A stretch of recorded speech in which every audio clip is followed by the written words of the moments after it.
c'est quelqu'un qui, avant tout, doit éprouver une profondeur psychologique, une profondeur spirituelle avec une femme. Et je pense qu'on l'a eu, lui et moi.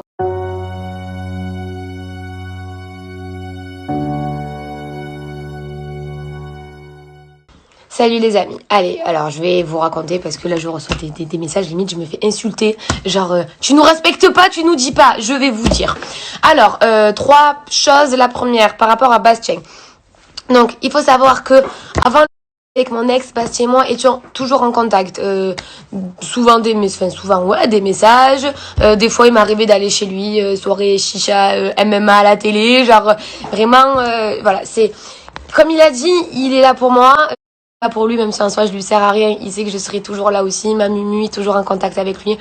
Voilà, outre l'amour, Bastien c'est une des plus belles personnes que j'ai pu rencontrer dans ma vie pour que j'aurai toujours de l'affection, du respect, de la tendresse. Donc voilà, le repas vieux, on a pu éclaircir certains points dont nous ne parlions plus depuis très longtemps, mais c'est pas pour autant que ça a mis un pro ou quoi que ce soit. Si demain je veux le voir, je le vois, s'il veut m'appeler, il m'appelle. Enfin voilà, Bastien, c'est restaurant Bastien. C'est la première fois que je me mets en ménage, que je déménage de chez ma mère. Voilà, et j'annonce la prochaine meuf avec qui il va se mettre. Si tu t'occupes pas de lui correctement, c'est moi en personne qui te casse la tête. Comme ça, vous savez. Bon, sujet épineux numéro 2, et pas des moindres, où j'en suis avec lui. On en est où? Attendez les amis, parce que je suis en train de capter quelque chose là. Yann habite littéralement à 2 minutes de chez moi. Tant qu'à faire, je le convie ou pas? C'est une petite vidéo tous les deux.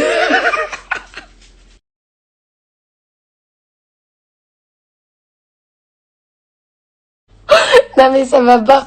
Ah oui, regardez ce que je me suis acheté, ça va pas du tout. À tout moment, je me lance dans la SMR. Non, pas du tout. Non mais vous voulez rire? Je vous raconte, obligé. Il m'est arrivé très souvent ces derniers temps là de me disputer bien très très fort avec Yann parce qu'on sait pas. Je crois qu'en fait on sait ni être en couple ni être amis, ça va pas. Et je vous dis, il habite vraiment à côté de chez moi et je sais très très bien où il habite. Et ben des fois, vous savez quoi? Quand je me bloquais le numéro parce que je harcèle, et moi je suis le genre de meuf qui harcèle en inconnu aussi, mais que lui, non, je le fais pas aux autres, qui me répondait pas non plus en inconnu, ben je faisais quoi? Ben j'allais devant le portail de sa résidence, Smart, parce que j'avais la Smart avant, Smart en Y, et je bougeais pas. Et j'attendais. Dès qu'il y avait une voiture qui sortait, je me déplaçais. Et des fois, mais j'ai attendu genre une demi-heure, 1 heure et demie, rien à foutre. J'attendais. Puis quand il arrivait, je disais, allez, on va parler. Qu'est-ce qu'il y a? Je me suis dit, mais à quelle part? Ben,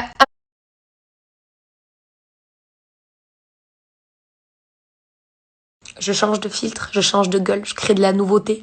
Avec ma petite frange là qui ne veut plus rien dire. Bref, les gars, ça fait bientôt... là, cet été, ça va faire 9 ans que Yann est dans ma vie. D'ailleurs, quand j'y pense, 9 ans, c'est chaud quand même.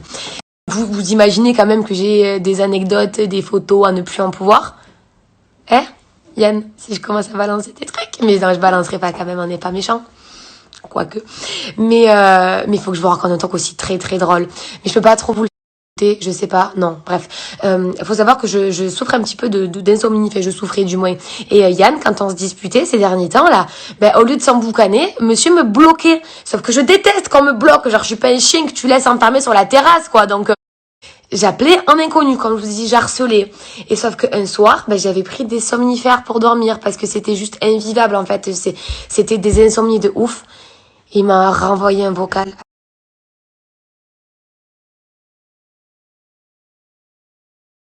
Et dernière question concernant John, je vais faire très court aussi. Sachez que après le tournage, nous n'avons jamais arrêté de discuter, vraiment.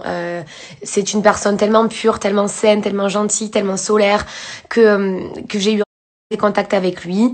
On s'est vu sur Paris. Je vous avais mis des snaps. D'ailleurs, je ne vous ai jamais rien caché lorsque j'étais montée avec Chloé la première semaine. Ensuite, lorsque je suis retournée avec Émilie, il a carrément passé le séjour dans le Airbnb avec nous.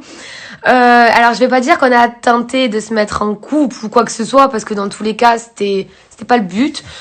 On s'était un petit peu fréquenté, voilà, mais ça n'a pas marché. Je pense que la différence de caractère a joué contre nous. Je peux pas vraiment dire qu'on se soit donné les moyens Je pense que c'était juste pas le bon moment en fait, et peut-être pas la bonne personne hein, aussi. Mais voilà, pas de regret parce que de mon côté, ça fait 2 fois que je refais ma story parce que à la fois j'ai ma petite sœur qui me dit Jou, arrête de vouloir trop chercher tes mots, genre parle naturellement. Et à côté de ça, je crois que j'étais en train de partir en hypoglycémie et je me suis pris des légumes. Et oui, chez moi, assiette en plastique parce que Bibi les couverts sur les assiettes. Là, je viens de gaspiller 15 secondes pour rien. Tout ça pour vous dire, John, j'ai le sentiment, moi, d'avoir fait mon maximum parce que John est une personne très spéciale et il sait que c'est le bon sens du terme. C'est quelqu'un qui, avant tout, doit éprouver une profondeur psychologique, une profondeur spirituelle avec une femme. Et je pense qu'on l'a eu, lui et moi. Et c'est pour ça qu'on a autant touché l'un l'autre. Après, voilà, je pense que j'ai fait le max. Ou peut-être... Ouais, je pense que je fais le max. Voilà. Voilà où j'en suis aujourd'hui. Bref, je lui souhaite que du bien, en tout cas, réellement.